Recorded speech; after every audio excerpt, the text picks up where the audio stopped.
तो अब बात करते हैं अपने तीसरे अध्याय की, जो कि है साउथ में खतरे का सायरन, जिसका जिक्र मैंने शुरुआत में भी आपसे। तो अब यह समझना होगा कि कैसे महिला आरक्षण और परिसीमन इंडिया गठबंधन के लिए बड़ी चुनौती, बड़ा नुकसान बनने वाला है। इसको बेहतर समझने के लिए आपको वो बयान सुनने चाहिए जो इंडिया गठबंधन के नेताओं के हैं, जो मुख्यतः दक्षिण भारत के नेता हैं, और ये परिसीमन अब उनको ज्यादा तकलीफ दे रहा है, उनको इस बात का डर सता रहा है। Sank when you said we had to wait for it and we don't know when actually the bill is going to be implemented. India is the only country which has not conducted the decadal census.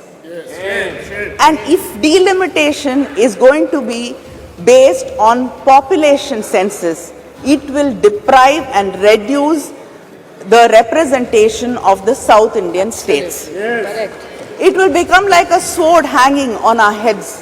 Why should the implementation be connected to the delimitation? Yes, why?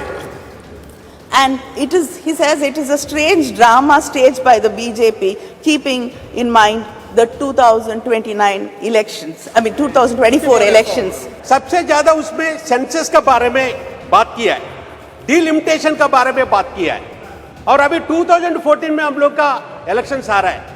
हम लोग का demand ये है, immediately ये bill जो है ना reservation 33% का जो रिजर्वेशन इमीडिएटली इंप्लीमेंट करे, इमीडिएटली जो है ना अभी इलेक्शंस में ये करे। अदरवाइज इसको जो है ना ये कम से कम ये बता दे कब तक जो है ना ये डिलिमिटेशन होगा, कब तक जो है ना ये सेंसस जो है ना कंप्लीट करेगा। So why is there no reservation in Rajya Sabha or State Legislative Council? And again, Section 5 of the bill states that the provisions will come into effect after the delimitation exercise. Sir, this is an utopian promise.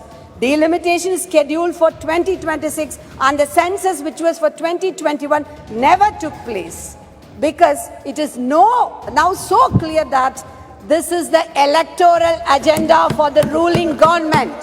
Just a carrot before the rabbit. दरअसल दक्षिण भारत के नेताओं का डर यह है कि परिसीमन के बाद दक्षिण भारत में सीटें उस अनुपात में नहीं बढ़ेंगी जिस अनुपात में उत्तर भारत में बढ़ेंगी, जिसका एक छोटा सा पिक्चर मैंने आपको थोड़ी देर पहले दिखाई।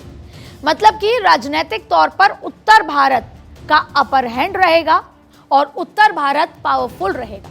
तो शायद आने वाले समय में ये एक बड़ा मुद्दा बनता नजर आने वाला है, जो कि एनडीए में भी दस्तक दे सकता है, क्योंकि एनडीए के गठबंधन में जो साउथ वाली पार्टीज हैं, शायद उनको परिसीमन से तकलीफ हो और बाद में एनडीए के अंदर भी खींचतान हो, और इस लड़ाई को उत्तर बनाम दक्षिण की तस्वीर में भी बदलता आपको आगे का राजनीतिक नजारा दिख सकता है।